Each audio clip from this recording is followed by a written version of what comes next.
people are waiting for the appearance of a living legend.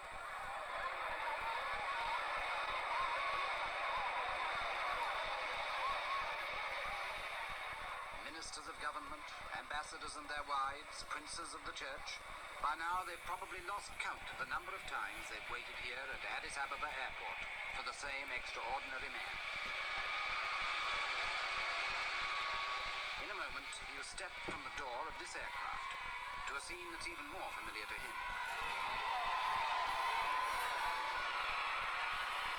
And here he comes. The legend in person. One of the world's best-known figures and faces, and one that most of us know least about. Father figure of modern Africa and relic of a vanishing world. Feudal despot and reforming monarch. One of the last claimants to the divine right of kings. The legendary descendant of King Solomon and the Queen of Sheba.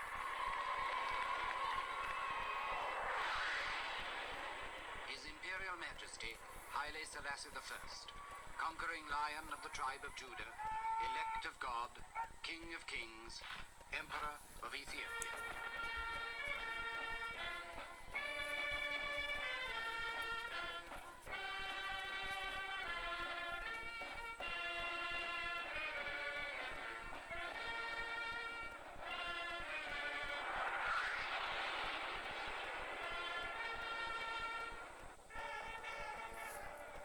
Not long ago, Haile Selassie celebrated his 40th anniversary as emperor, and his own people of Ethiopia came to do him honor.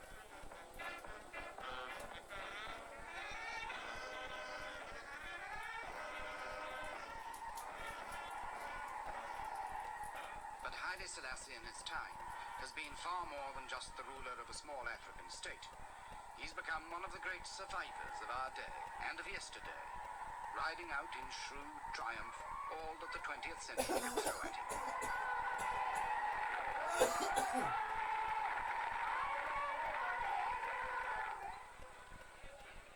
Today, Haile Selassie is courted by all the world. At his anniversary reception, the representatives of 100 nations came to salute the authority of this tiny old man.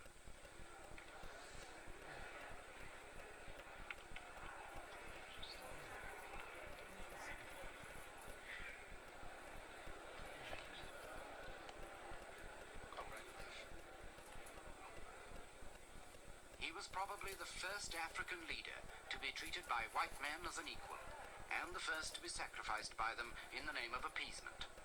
He's learned to trust nobody, except perhaps his dog, and yet he's won the respect of the world, for there's no man alive today whose life has spanned so much. Now, in his old age, he's practically the incarnation of the history of our time.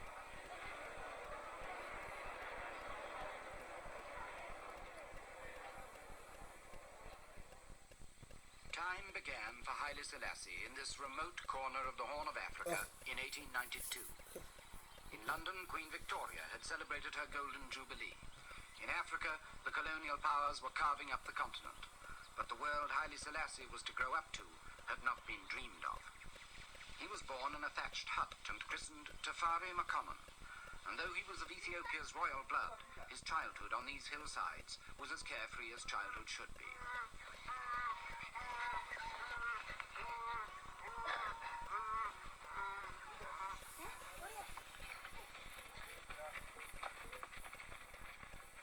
Ethiopia to the world, then, was not much more than an African fairy tale.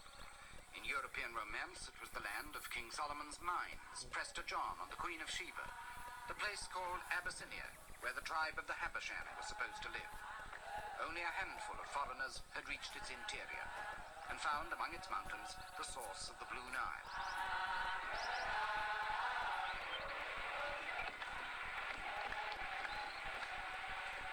The rest was as dark as anything in darkest Africa, hidden by giant mountains from the deadly curiosity of the world. But Europe's romance was Ethiopia's living history. There was a rich empire here when most of Europe was in darkness 2,000 years ago. Its ruins still stand at Aksum, its first capital. And the title of its first rulers, King of Kings, is that of Haile Selassie today.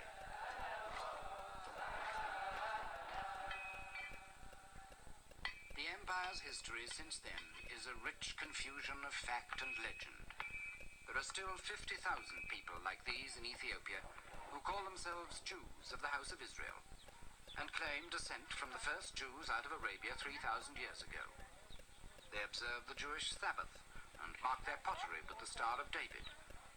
Like Haile Selassie's imperial crest, the star crowns the Lion of Judah, the central Ethiopian symbol, begotten from Sheba, who bore a son to King Solomon, and called him Menelik, the first Ethiopian emperor.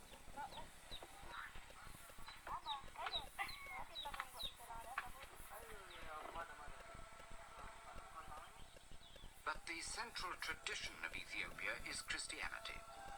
Long before most of Europe was converted, the empire was a pillar of Christendom, whose emperor earned another title that Haile Selassie carries today, the elect of God. The echoes of 16 centuries of Christianity sound with undiminished faith through Ethiopia's churches now.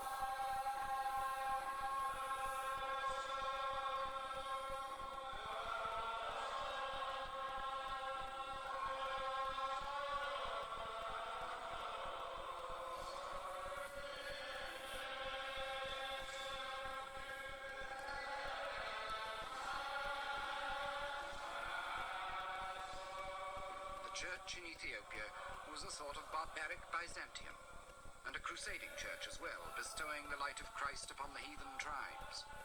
But like other crusaders, it was beset by the growing power of Islam. From over the Red Sea, the Arabs swept into Africa with their own revelation. Soon, Ethiopia was a Christian stronghold surrounded by the Muslim world.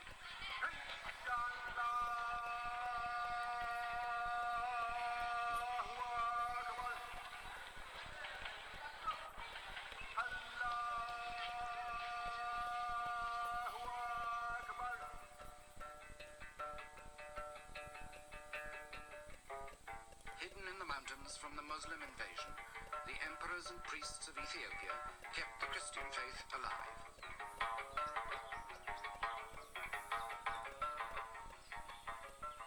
Here in the 12th century, the Emperor Lalibela carved out of the rock the churches of what he hoped would be a New Jerusalem. It was the empire's capital for 100 years, and came to be known as Lalibela after its creator. 800 years later, Haile Selassie was to come here to pray for deliverance from Italy's invasion of his country. At the worst moment of his life, it was his way of declaring his ultimate faith in the God who was so essential to his empire's tradition. A tradition that the monks of Lalibela still voice in a haunting mixture of orthodox plain chant and African rhythm.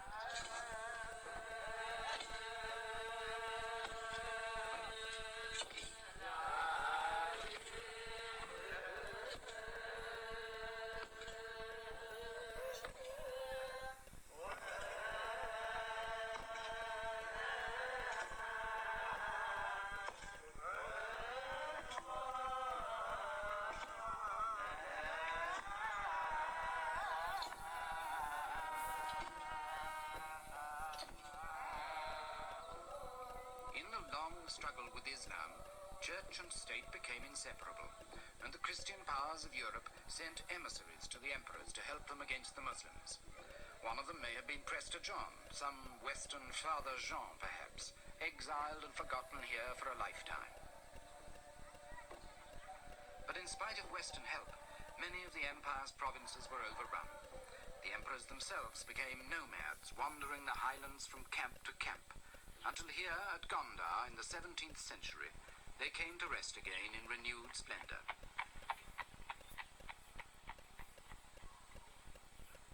These castles of Gondar are unique in Africa. Probably some Portuguese helped to build them, possibly Indian craftsmen were brought in.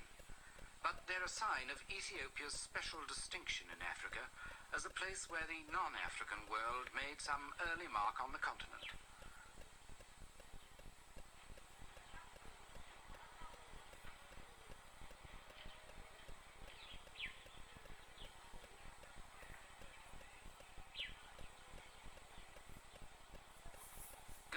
Was only a brief revival of a declining empire. In another 100 years, the court was on the march again, still carrying the Christian banner, but challenged at every step by powerful feudal barons, as the kings of medieval England used to be. Only the church held Ethiopia together, and gradually authority shifted again towards the church strongholds in the central mountains. Here, the empire that Haile Selassie would inherit began to take shape, under King Haile Selassie, his great-grandfather. King Haile was one of the most powerful barons, and it was to him that the new commercial empires of 19th century Europe came with their gifts and guns. And his kingdom was the foundation on which the Ethiopian Empire was rebuilt.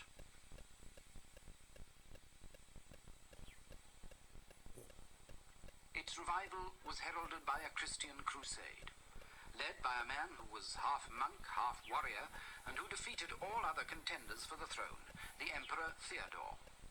But in 1862, Theodore fell foul of Queen Victoria. By a misunderstanding, she failed to answer one of his letters, and in a huff, Theodore imprisoned a British consul and some European missionaries in his mountain fortress at Magdala. When 5 years of diplomacy failed to secure their release, the British at last sent a military expedition to recover them.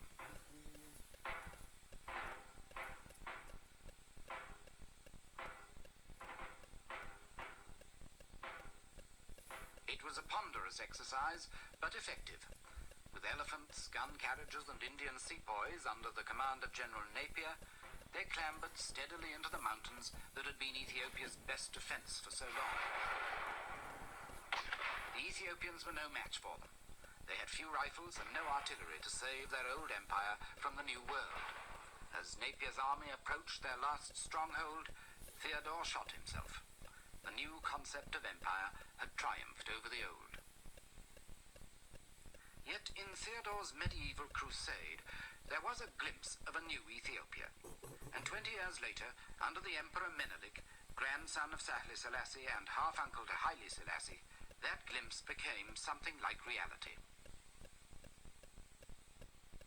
Europe's scramble for Africa was then in full swing, and as the Western empires planted their flags all over the continent, only Menelik's Ethiopia seemed able to stand against them. At Addis Ababa, in Haile Selassie's old kingdom, Menelik created a new capital for his empire. It was Ethiopia's first permanent capital since the heyday of Gondar 200 years before. Menelik's palace is still used 80 years later by Haile Selassie, and to him it's a permanent reminder of the day when Ethiopia showed that it could, after all, resist the power of Europe, when Menelik's army in these mountains defeated an Italian invasion at the Battle of Adwa. The year was 1896, and the traditional Ethiopian painting tells the story of a modern awakening.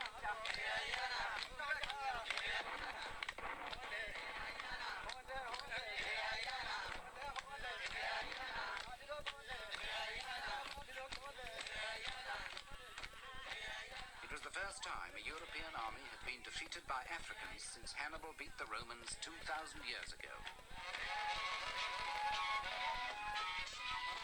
Menelik's celebrations were huge and noisy.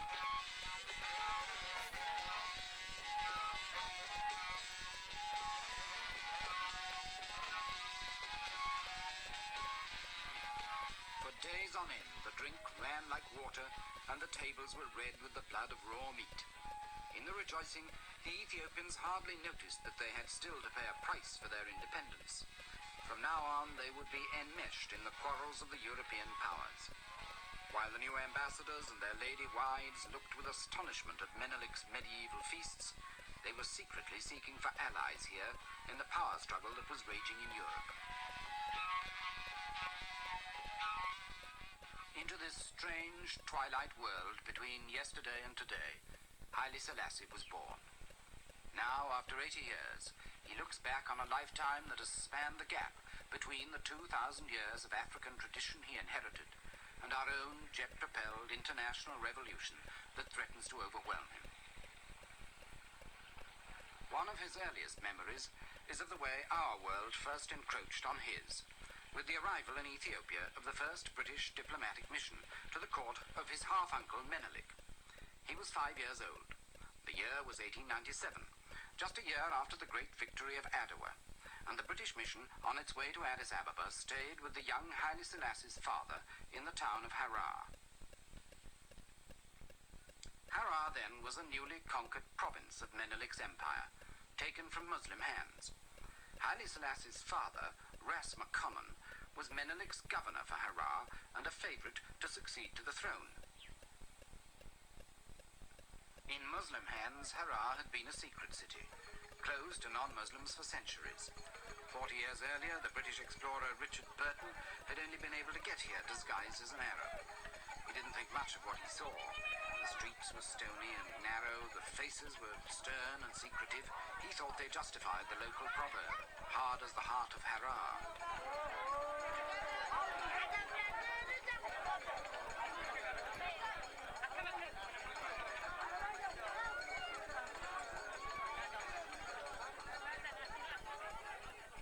Harar's not a great deal better now, but for what change there is, Haile Selassie's father can take some credit. He allowed French priests to open this little mission school in the town, and sent his son, Tafari McConnell, to learn from them.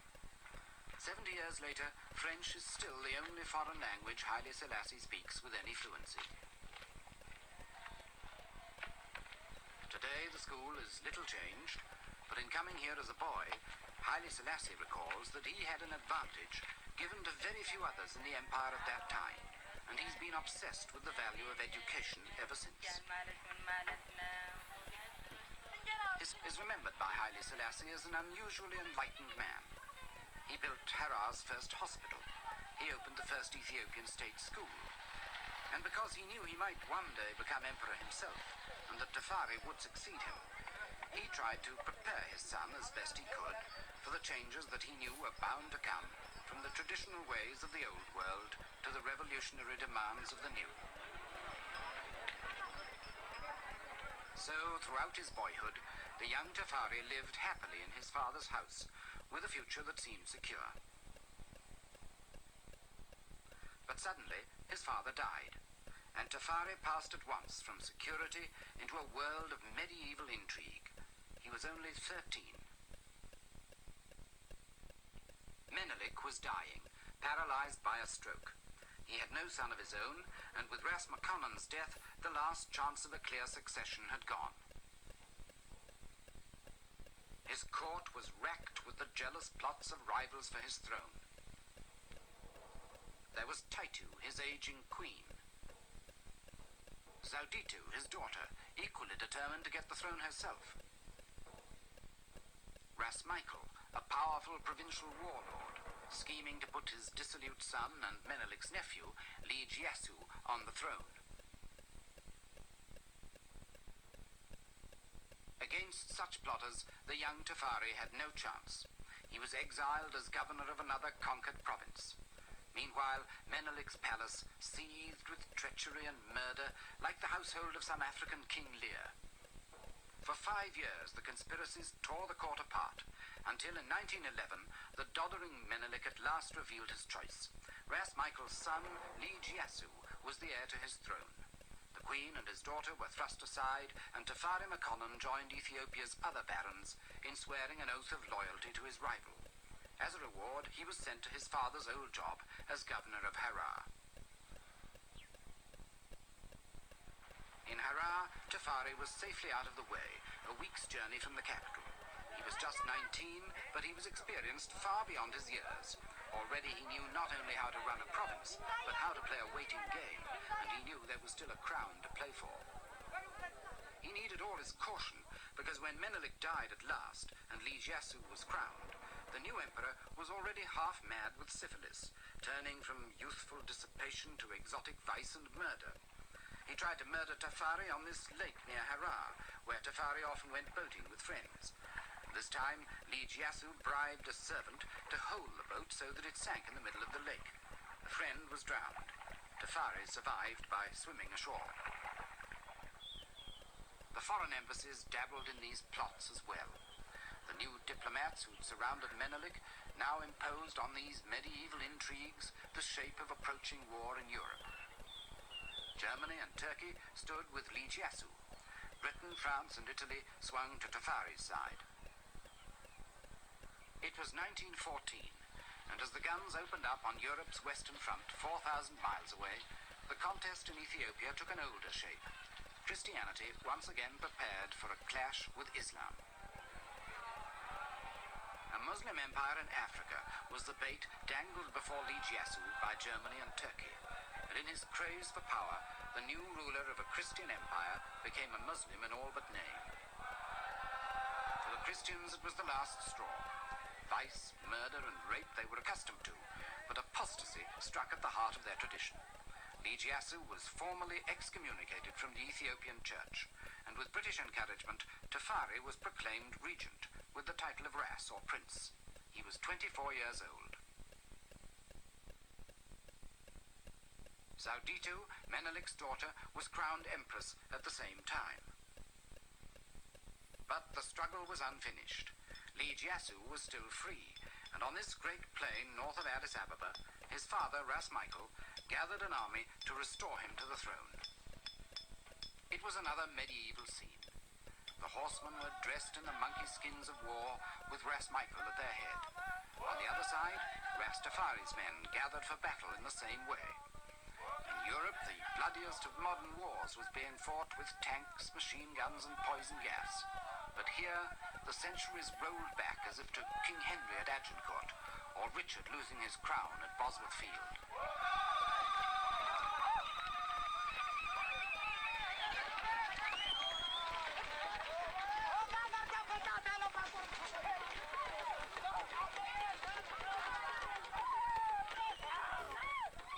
Like Menelik's victory at Adowa, this battle of Ras Tafari for his crown has become one of the great subjects of Ethiopia's popular art.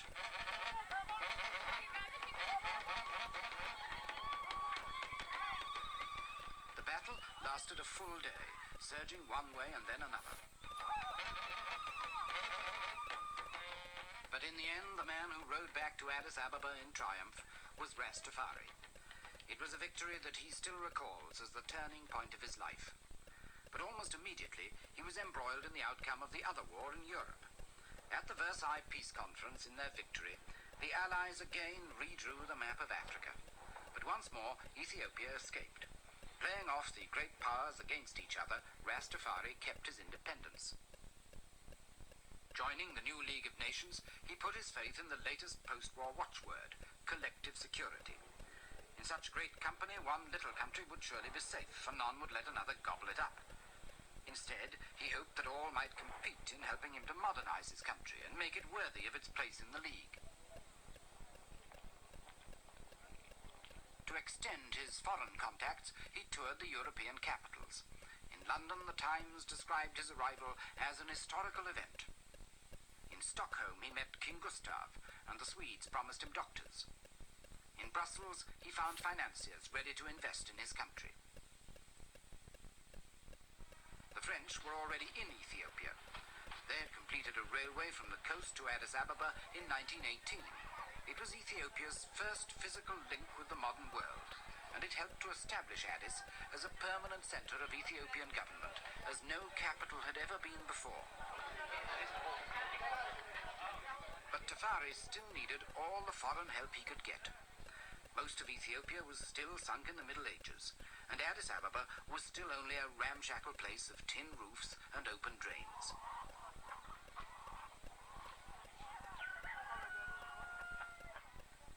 He had to fight poverty and tradition, but he was still only regent, and his hands were still tied by his old enemies at court, who were once more plotting against him. It wasn't until 1930 that Ras Tafari won supreme power at last, and ascended the throne when the Empress Zauditu died. Crowned emperor at last at the age of 38, Tafari took the royal name of Haile Selassie, meaning the Mighty Trinity.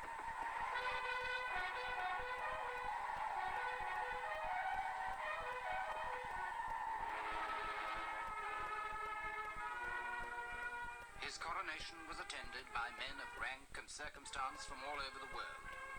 The Duke of Gloucester went from Britain. France sent a field marshal.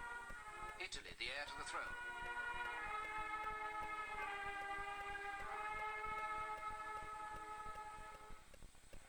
governors of Africa's colonial territories came to salute the independent African king. His own people poured into Addis Ababa in thousands to pay homage to the new emperor.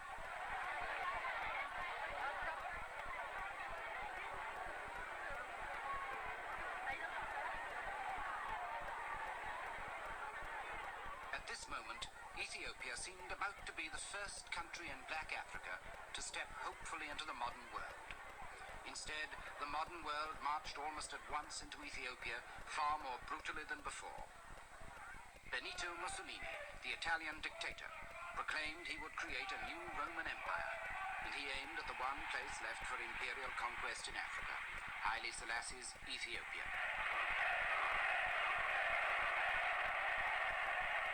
Mussolini's excuse was Ethiopia's backwardness, that same medievalism that Haile Selassie himself hoped to end. He told his soldiers they had a civilizing mission, but his ambitions dragged Haile Selassie straight into the 20th century's new barbarism. Hitler threatened the peace of Europe. As the Nazi troops marched, Western statesmen quailed at the thought of a new war. All wars are horrible, and as dangerous as they are horrible. In the mouth of Ramsay MacDonald, Britain's Prime Minister, the age of appeasement was born. Its first sacrifice in the cause of peace in our time was to be the Emperor Haile Selassie. In Ethiopia, the emperor could do no more than play for time against the Italian threat, winning the loyalty of the tribes and princes by a traditional mixture of prestige and bribery, and hoping that his old friends, Britain and France, would still come to his rescue.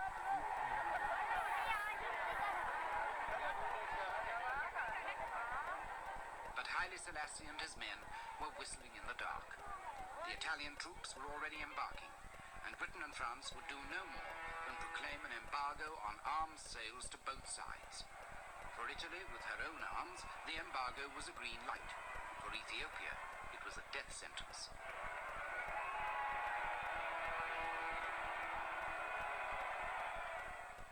But for Haile Selassie, the final betrayal came at the League of Nations. Pierre Laval, the French foreign minister, and Sir Samuel Hoare for Britain, proposed to hand part of Ethiopia to Mussolini. Appeasement had triumphed. Collective security was a myth. In the war that followed, Haile Selassie had no chance.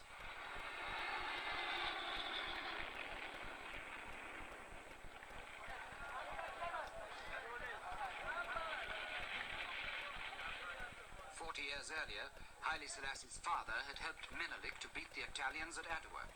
Now Mussolini's troops had their revenge. Within a month, Ethiopia's first capital at Aksum had fallen, and over 2,000 years of independence were nearly at an end. Abandoned by his international friends, Haile Selassie found even his own men unwilling to fight on. He had only a handful of trained troops. The rest were untrained tribal warriors, hopelessly outgunned.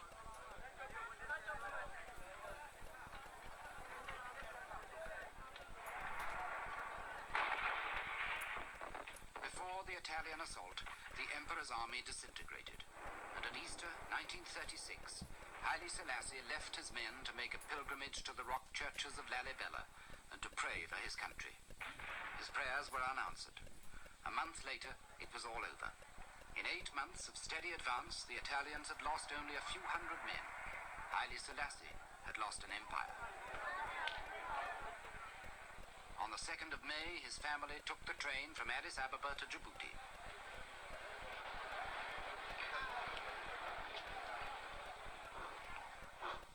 On the 5th of May, Haile Selassie followed them.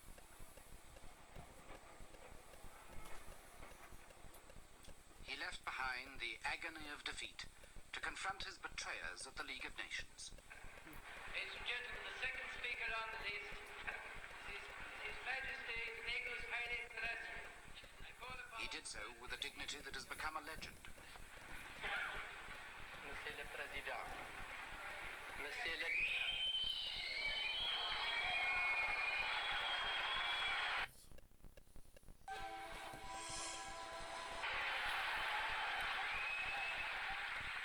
jeers of fascists in the gallery did not stop him. I am here to claim justice, he said. What reply shall I take back to my people? There was no answer, and there could be none. The League was dead. So, said the Emperor, it is us today. It will be you tomorrow.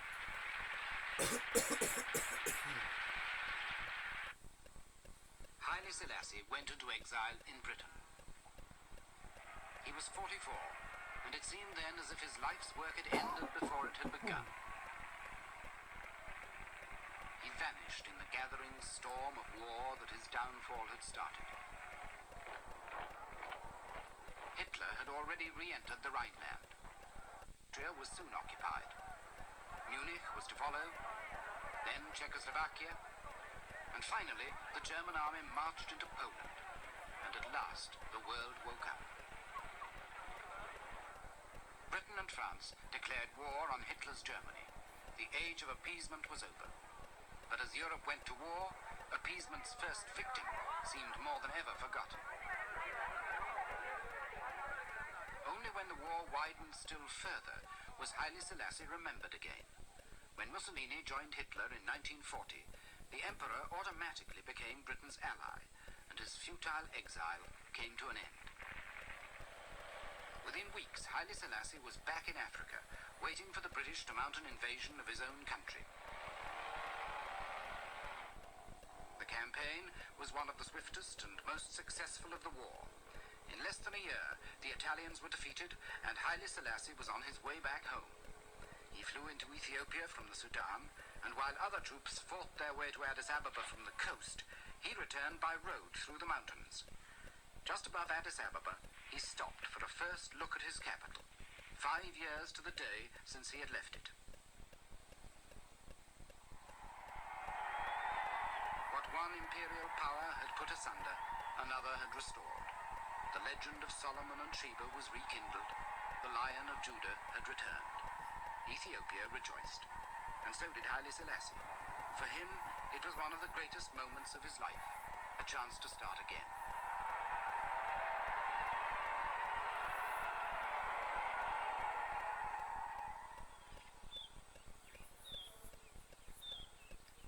Years later, in the grounds of his palace in Addis Ababa, where he takes his daily walk among the lions that symbolizes imperial power, he reflects now that at that moment of return he was already 50 and had accomplished little. The Italians had left very few colonial improvements for him to build on. They'd only been there for 5 years, and they'd left things pretty much as before. There was no central administration. There certainly weren't any bright young graduates.